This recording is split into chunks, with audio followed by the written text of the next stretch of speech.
जय भीम नमो बुद्धाय। दोस्तों, आप देख रहे हैं बहुजनों का इतिहास चैनल। हम इस वीडियो में आज पढ़ेंगे, जानिए बौद्ध धर्म क्या है। एपिसोड 2, ईश्वर में विश्वास अधम।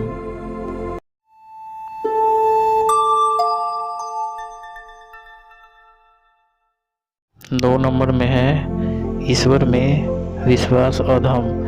इस संसार को किसने पैदा किया, यह एक आम प्रश्न है।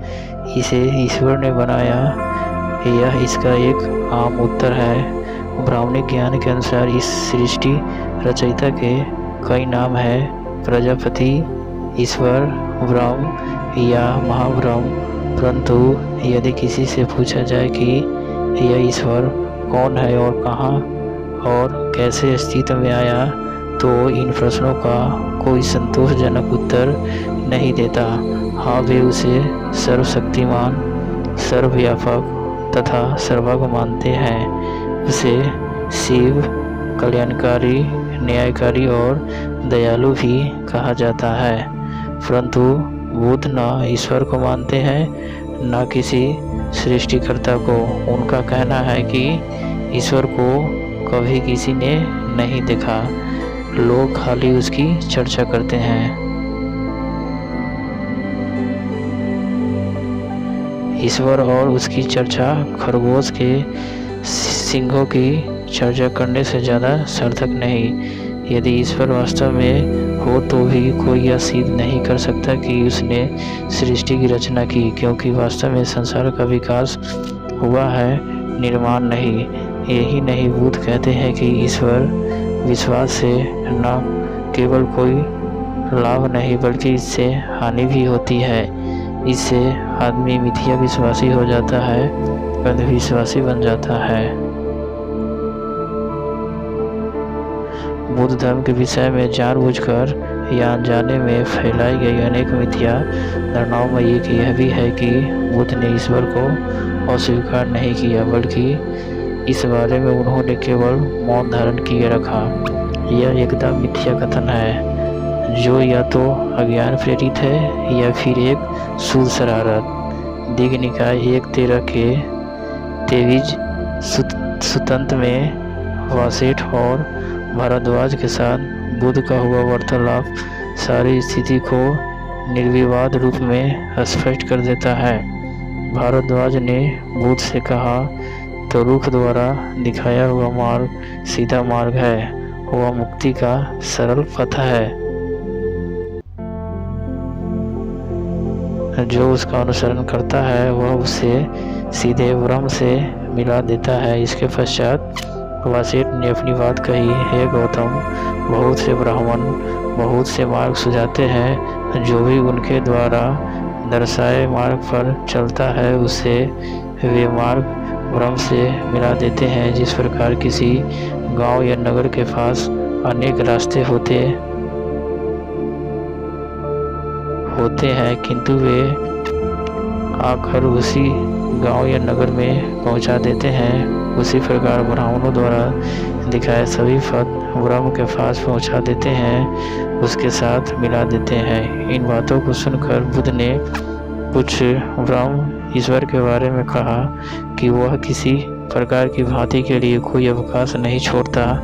वे अपने विशिष्ट प्रश्नोत्तर शैली द्वारा दोनों को प्रति प्रश्नों द्वारा निरुत्तर कर जाते हैं। बुद्ध, लेकिन वासेठ, क्या वेदज्ञ ब्राह्मणों में कोई एक भी ऐसा है जिसने ब्रह्म का साक्षात दर्शन किया हो? वासेठ, गौतम, नहीं। बुद्ध, क्या वेदज्ञ ब्राह्मणों के गुरुओं में कोई भी ऐसा है जिसने ब्रह्म का साक्षात्कार किया हो? वासेठ, गौतम, नहीं, बिल्कुल नहीं।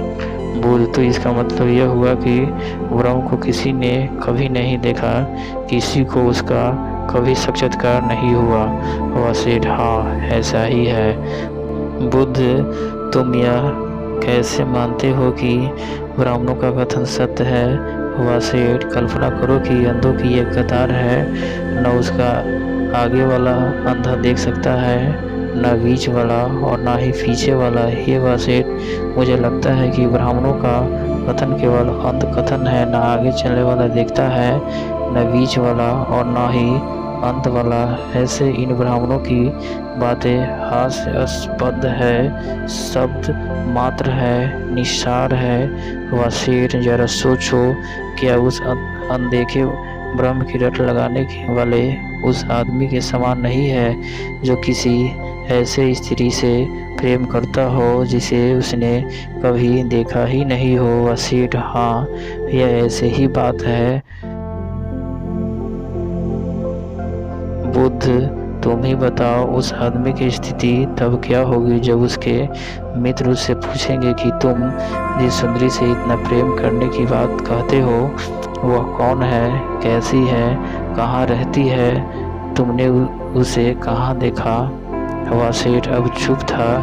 इस वार्तालाप के बाद बुद्ध ने भारद्वाज के कथन को लेकर के चर्चा को आगे बढ़ाते हुए तथा विषय को और ज़्यादा स्पष्ट करते हुए दोनों को इकट्ठे संबोधित करते हुए कहा, मित्रों, जिस प्राणी ने पहले जन्म लिया था वह अपने बारे में सोचने लगा कि मैं ब्रह्म हूँ, महाब्रह्म हूँ, विजेता हूँ, अविजित हूँ, सर्वद्रष्टा हूँ, सर्वाधिकारी हूँ, स्वामी हूँ, निर्माता हूँ, रचयिता हूँ, मुख्य हूँ, अव्यवस्थापक हूँ, अपना आप ही स्वामी हूँ और जो वर्तमान में है तथा भविष्य में पैदा होने वाले हैं उन सब का पिता हूँ। मुझे ही से सब प्राणी उत्पन्न होते हैं। तुम्हारा कहना है कि यह जो पूज्य विजेता अविजित ब्रह्म है वह वर्तमान और भविष्यमान प्राणियों का पिता है, उत्पादक है,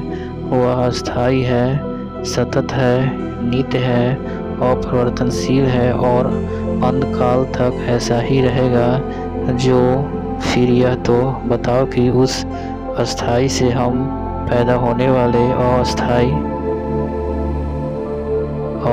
क्यों है, उस नित्य की संतान हम अनित्य क्यों हैं, उस अपरिवर्तनशील से उपजे लोग परिवर्तनशील क्यों हैं, अल्पजीवी क्यों हैं, मरण धर्मा क्यों है।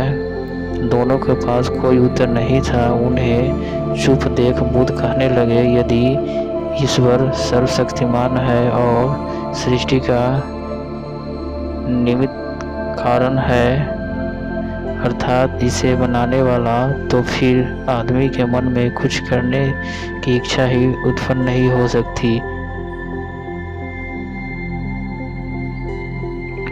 उसे कुछ करने की आवश्यकता ही नहीं रह सकती। यदि उसे ऐसा ही बनाना था तो फिर आदमी को ब्रह्म ने पैदा ही क्यों किया।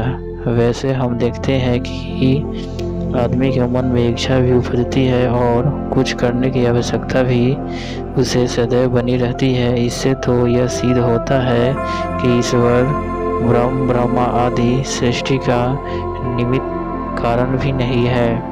यदि वह निमित्त कारण है तो आदमी मिट्टी का माधव पैदा करने का कोई औचित्य सिद्ध नहीं होता। यदि वास्तविक जगत को ध्यान में रखकर विचार करे तो वह निमित्त कारण भी सिद्ध नहीं होता, न इधर के रहे न उधर के। वे दोनों मौन बने रहे, परंतु बुद्ध को उनकी प्रत्येक बात को स्पष्ट करना था। अतः वे आगे कहने लगे, यदि मित्रों ईश्वर शिव है, कल्याणकारी, कल्याण स्वरूप है, तो आदमी हत्यारे, चोर, व्यभिचारी, झूठे, चुगलखोर, बकवादी, लोभी, दोषी और कुमार्गी क्यों होता है। क्या किसी अच्छे, भले और शिव स्वरूप ईश्वर के रहते यह हो सकता था। क्या सर्वशक्तिमान ईश्वर के राज्य में यह संभव था। स्पष्ट है ऐसा कोई ईश्वर नहीं है, अन्यथा ऐसी बुराई, बीमारियां, विपत्तियां आदि संसार में कुछ भी न होता है। इस पर भी जब भारद्वाज और वशिष्ठ को कोई उत्तर नहीं सूझता है और वे निरुत्तर हो सुने जा रहे हैं तो बुद्ध उनसे प्रश्न करते हैं और साथ ही अपना मंतव्य भी स्पष्ट करते जाते हैं। जिसके पास आंखें हैं वह इस दयनीय व दर्दनाक हालत को देख सकता है। ब्रह्म के पास क्या आंखें नहीं जो उसे यह सब दिखाई नहीं पड़ता? वह इस नरक को, इस यातना गृह को सुधारता क्यों नहीं?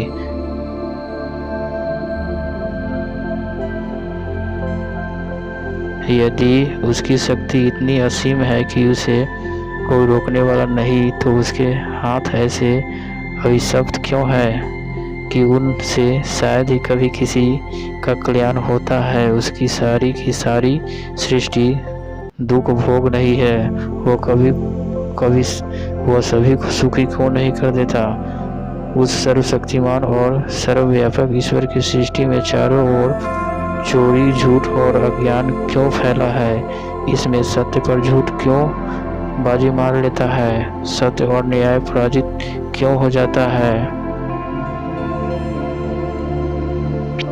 मैं तुम्हारे ब्रह्म को परम अन्यायी मानता हूँ, जिसने लगता है अन्याय को आश्रय देने के लिए ही इस जगत की रचना की है। यदि वह सचमुच ऐसा है और उसका रचयिता है जैसा कि तुम मानते हो, यदि सभी प्राणियों में ऐसा कोई सर्वशक्तिमान ईश्वर व्यक्त है, उनके अंदर वसा है, अंतर्यामी है, जो उन्हें सुखी अथवा दुखी बनाता है, उनसे पाप पुण्य करवाता है, तो मानना होगा कि वह ईश्वर भी पाप से संता है। मैं तो इसी निष्कर्ष पर पहुंचता हूँ कि यदि ईश्वर है जैसा कि तुम कहते हो कि वह है, तो या तो आदमी उसकी आज्ञा में नहीं, ऐसे में वह सर्वशक्तिमान और सर्वव्यापक नहीं रह सकता, या वह न्याय और नेक नहीं है, अथवा वह अंधा है, ऐसे में वह पूर्ण और नित्य नहीं रह सकता।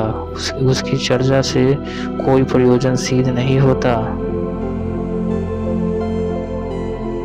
इस वार्तालाप से यही निष्कर्ष निकलता है कि बुद्ध ईश्वर के अस्तित्व को ठोस तर्कों के आधार पर रद्द करते हैं। वे इस विषय में मौन नहीं, मुखर है। इसीलिए डॉक्टर अम्बेडकर कहते हैं कि बुद्ध धर्म के धुरी ईश्वर और आदमी का संबंध नहीं, बल्कि आदमी और आदमी का संबंध है।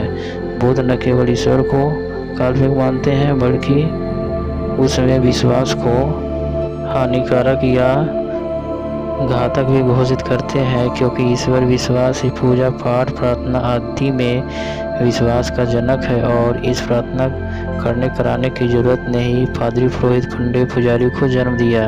यह पंडा पुजारी पादरी पुरोहित ही वह शरारती दिमाग था जिसने अंधविश्वासों को जन्म दिया, पहले से जन्मे अंधविश्वासों को सिंचित किया, सहज विश्वासी मानव के भोलेपन का नाजायज लाभ उठाया और सम्यक दृष्टि के मार्ग को एकदम अवरुद्ध कर दिया। ईश्वर के मुकाबले में बुद्ध ने प्रतीत समुत्पाद का सिद्धांत स्थापित किया, जो ईश्वर विश्वास के लिए निश्चयात्मक रूप से प्राणात्मक तर्क भी है। इस सिद्धांत के अनुसार ईश्वर का अस्तित्व अनिश्चित मुख्य प्रश्न नहीं है। यह भी मुख्य प्रश्न नहीं है कि उसने सृष्टि की रचना की या नहीं। प्रश्नों का प्रश्न यह है कि उस कथित रचयिता ने सृष्टि किस प्रकार रची। यदि वह रचयिता है जैसा कि ईश्वरवादी मानते हैं, तो महत्वपूर्ण प्रश्न यह है कि ईश्वर ने सृष्टि क्या भाव किसी पदार्थ में से उत्पन्न की, अथवा अभाव शून्य में से। अभाव शून्य के भाव वस्तु संसार की उत्पत्ति को स्वीकार करना एकदम असंभव है। यदि सृष्टि की रचना उसने भाव किसी पदार्थ में से की, तो स्पष्ट है कि वह पदार्थ जिसमें से नया पदार्थ संसार उत्पन्न किया गया, उस ईश्वर के संसार के किसी भी चीज को उत्पन्न करने के पहले से चला आया है। इसीलिए ईश्वर का उस भाव पदार्थ का रचयिता नहीं स्वीकार किया जा सकता, जो उसके भी अस्तित्व के पहले से चला आ रहा है। यदि ईश्वर के किसी भी चीज़ की रचना करने से पहले ही किसी दूसरे भाव के रूप में उस चीज़ की रचना कर दी है, जिससे उसने सृष्टि की रचना की तो निश्चित है कि ईश्वर सृष्टि का आदि कारण नहीं कहला सकता। मूल स्थापना अर्थात ईश्वर के खुद ही संसृष्टि के समान असत्य होने से उसे सृष्टि का रचयिता मानना अधम है, झूठ में विश्वास करना है। वीडियो अच्छा लगा हो तो कृपया लाइक शेयर और सब्सक्राइब जरूर करें।